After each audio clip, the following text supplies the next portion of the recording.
안녕하세요. 게임문화재단 이사장이자 인지심리학자인 김경일입니다.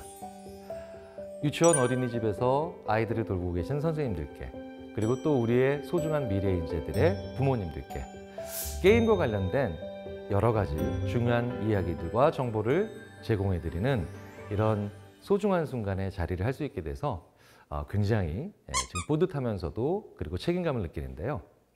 자, 이번에는 조금 도발적인 출발을 한번 잡아보고자 합니다.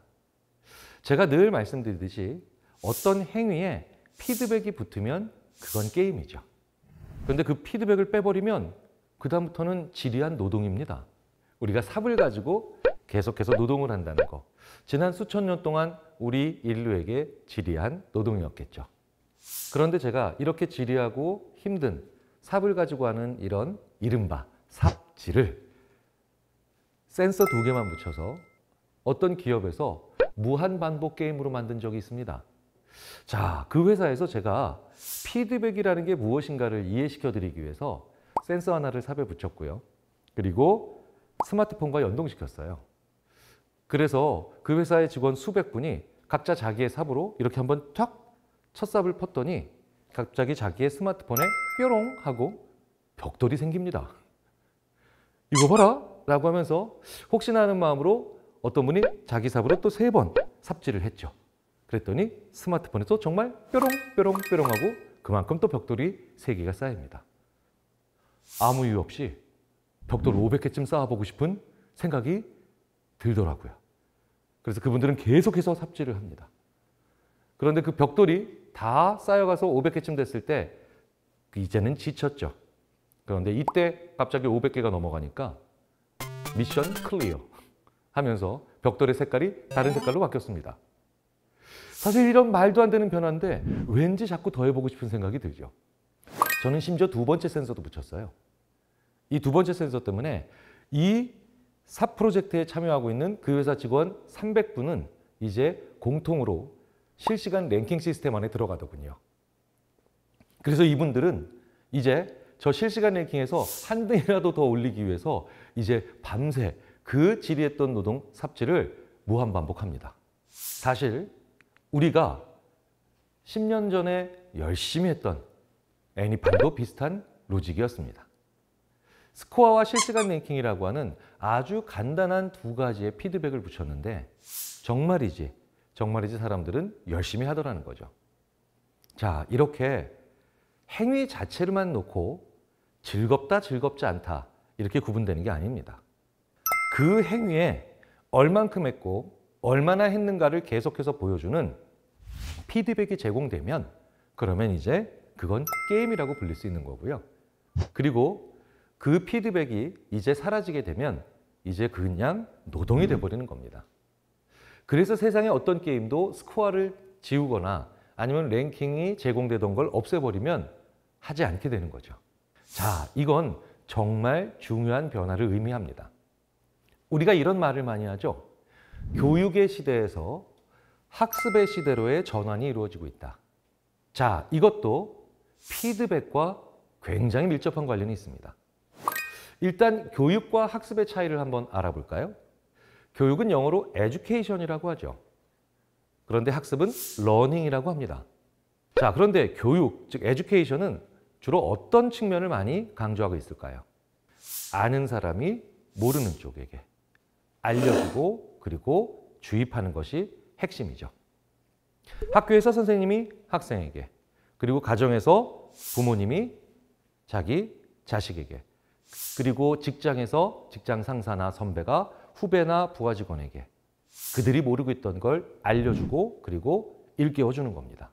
그런데 이젠 러닝, 즉 학습이 더 중요한 시대가 왔다. 정말 많은 분들이 이렇게 얘기하는 걸 이제 우리는 아주 쉽게 듣게 되죠. 그러면 이 러닝, 즉 학습은 뭘까요? 같이 알아가는 겁니다. 누가 이런 게 필요해, 이런 커리큘럼 상에서 너는 이런 진로를 밟아야 돼 라고 알려주지 않아도 스스로 욕구를 혹은 동기를 만들어내는 거죠. 그런데 우리가 많은 종류의 이런 동기를 가지는 걸 게임에서 자주 발견하죠. 자, 이제 연결이 되시죠? 바로 피드백이 학습의 요체입니다. 그리고 그 피드백은 게임적 요소의 핵심이죠. 자, 그렇다면 게임적 요소가 과연 어떤 요소이고 우리는 우리 아이들과 대화를 하면서 어떻게 이런 게임적 요소를 한 번쯤 구현할 수 있을까요? 어렵지 않습니다. 바로 이런 4가지 요소를 생각하시면 되거든요. 첫 번째, 노력과 과정을 무시하지 않는 것이 모든 게임의 가장 중요한 핵심이라는 걸 우리가 인식할 필요가 있습니다. 게임은요, 그 게임을 시작한 지 10시간이 된 친구는 그 게임을 시작한 지 이제 1시간밖에 안 된 친구를 거의 대부분 이깁니다. 그 게임을 한 달 동안 열심히 한 게이머는요, 3일 혹은 5일만 한 게이머를 대부분 이기죠. 자, 이게 뭘까요? 공정해요. 왜 게임을 하느냐 봤더니 이 세상에서 제일 들인 노력과 시간만큼 거기에 비례해서 잘하게 된다는 거죠.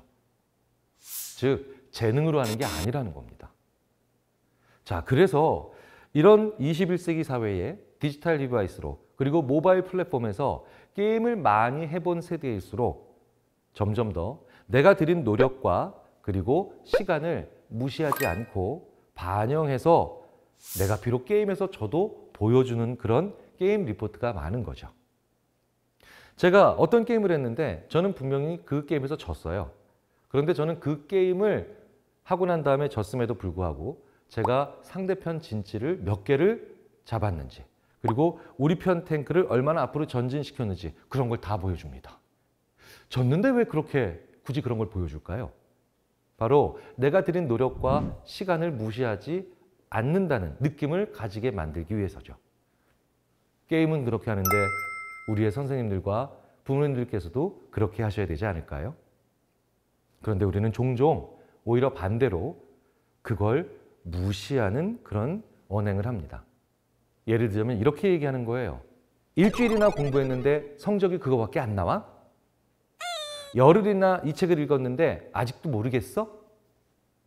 무엇이 문제일까요? 그리고 어떤 말이 우리 아이들에게 큰 상처가 될까요?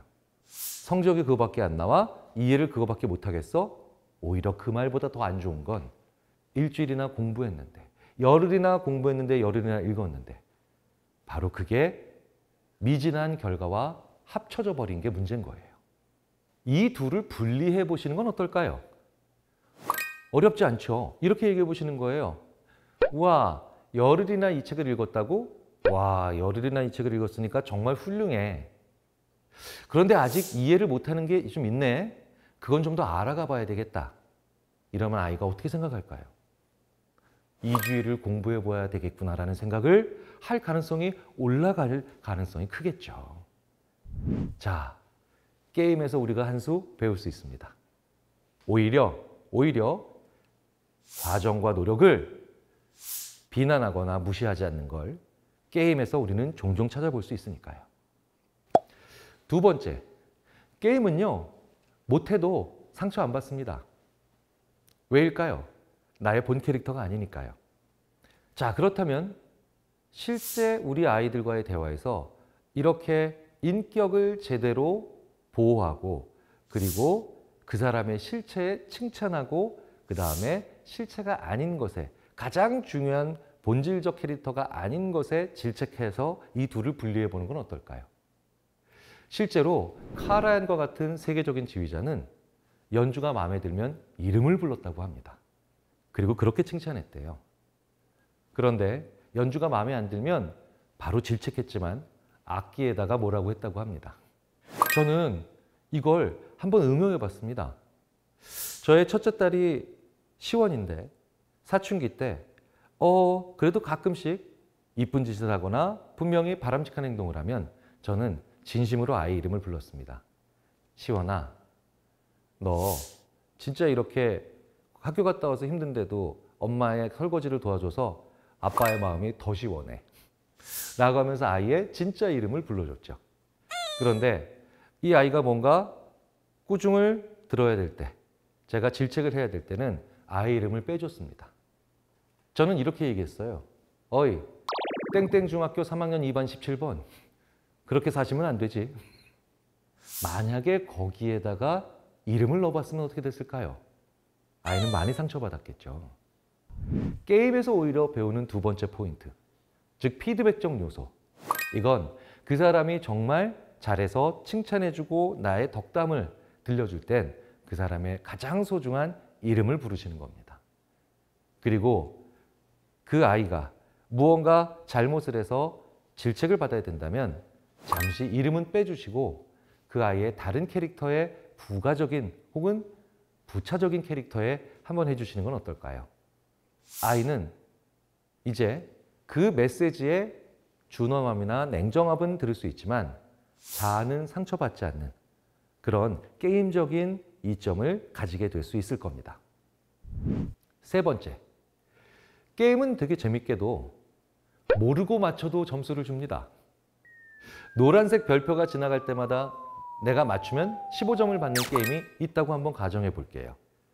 그러면 노란색 별표가 나올 때마다 나는 맞추려고 하겠죠.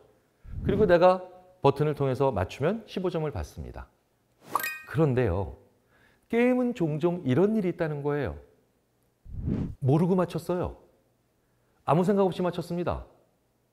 그래도 15점 주죠. 이런 게임 보신 적 있습니까? 너 방금 전에 이거 15점짜리인지 모르고 맞췄지? 그러니까 15점 안 줄 거야. 이런 경우 없죠. 게임을 할 때 왜 우리는 약간씩 설레일까요? 바로 이렇게 우연한 득점이 있기 때문이에요. 그런데 집에서 혹은 유치원이나 어린이집에서 별로 재미가 없거나 설레지 않는다? 왜일까요? 우연한 득점이 없기 때문이죠. 자, 그렇다면 이런 우연한 득점은 뭘까요? 아이는 별뜻 없이 하는 행동이고 혹은 모르고 하는 행동이지만 실제로는 바람직한 행동이라고 판단됐을 때 부모님과 선생님이 칭찬해 주시는 겁니다. 칭찬받아야지. 내가 별표를 모아야지. 용돈을 받아야지라고 생각하면서 의도를 가지고 하는 행동에 그 행동이 바람직했을 때 칭찬해 주시는 것보다 아이는 별뜻 없이 했는데 그냥 아무 생각 없이 했는데 그게 바람직한 행동이다라고 했을 땐 고마워, 훌륭해라고 해주면 아이는 나는 정말 좋은 사람이구나 라고 생각하지 않을까요? 게임으로부터 배우는 세 번째 요소는 우연한 득점. 의도 없이 하는 행동, 별 생각 없이 하는 행동이지만 바람직할 때는 놓치지 않고 칭찬해 주는 겁니다. 네 번째, 저의 고등학교 선배 한 분이 대학생인 자기의 막내 아들이 게임하는 것까지는 자기가 이해를 하는데 그 게임을 한 번 하고 3, 4일 동안 게임 채널에 들어가서 자기가 게임한 이야기를 하는 건 도통 이해를 못하겠다고 저한테 고충을 토로하신 적이 있습니다. 그런데 제가 봤는데 그 집 아들이나 아빠나 똑같은 사람이더군요. 제가 그 선배님한테 이렇게 얘기했습니다. 선배님, 근데 왜 선배님은 골프는 하루 치시고 골프 친 얘기는 6일을 하세요? 그러니까 그 선배님이 그런가? 근데 있잖아, 김 교수. 골프 친 것보다 골프 친 얘기하는 게 더 재밌어. 우리의 아이들도 마찬가지입니다. 그래서 게임을 한 것보다 게임한 얘기가 더 재밌죠. 그런데 책을 읽거나 착한 일을 했을 때 그걸 어떻게 했냐고 물어보는 사람은 없어요. 훌륭해, 잘했어, 착해, 괜찮아 이것만 하고 끝난다는 거죠. 아이가 유치원에서든 어린이집에서든 그리고 가정에서든 어떤 좋은 일을 했거나 아니면 어떤 일을 노력해서 해내면 잘했어, 훌륭해 이렇게만 얘기하지 마시고요. 한 번쯤은 방법을 물어보시면 어떨까요? 그래서 저는 이렇게 얘기합니다. 표정으로는 잘했어를 다 보여줍니다. 하지만 말은 방법을 물어보죠. 이거 어떻게 한 거야? 이거 어떻게 했어? 그러면 아이는 정말 흔쾌히 그리고 자랑스러운 마음으로 자기가 이 일을 어떻게 해내는지 5분, 10분, 심지어 30분도 저에게 열심히 이야기를 해줍니다. 우리는 어떤 사람에게 열심히 이야기를 할까요? 좋아하고 의미 있는 사람입니다. 그래서 우리의 뇌는 내가 열심히 이야기를 하면 또 역으로 그 상대방을 좋아하는 사람, 의미 있는 사람으로 생각하기 쉽죠. 아이에게 우리는 무슨 일이 있었어? 잘했어? 못했어? 라고 하는 지나치게 평가적이거나 아니면 검사적인 언어를 주로 씁니다. 그것보다는 아이가 뿌듯해할 수 있도록 이거 어떻게 한 거야? 라고 하면서 내가 한 일에 대해서 그 방법을 스스로 한번 얘기해 줄 수 있는 그런 질문을 하시는 게 어떨까요? 실제로 게임에서는 그런 일들이 많이 벌어지니까요. 자, 이 네 가지 전혀 어렵지 않습니다. 사실 약간의 말만 바꾸면 우리가 얼마든지 할 수 있는 그런 말들이죠.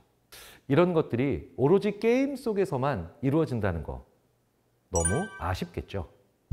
오히려 게임을 하지 않는다가 아니라 우리의 언어와 대화도 게임적으로 변하자라고 생각하시는 게 더 낫지 않을까요? 그리고 게임은 즐거운 대화가 아닙니다. 게임 자체가 우리 뇌에서 즐거워서 하는 게 아니라 피드백을 주고받으며 뇌가 몰입하는 과정이거든요. 그렇기 때문에 이런 게임적 요소 네 가지를 통해서 이제 아이와 선생님과의 대화, 아이와 부모님과의 대화를 좀 더 몰입할 수 있는, 그러면서도 자연스럽게 해나갈 수 있는 그런 상황을 만들어 보시면 어떨까요? 이러한 작은 변화들을 넛지라고 합니다.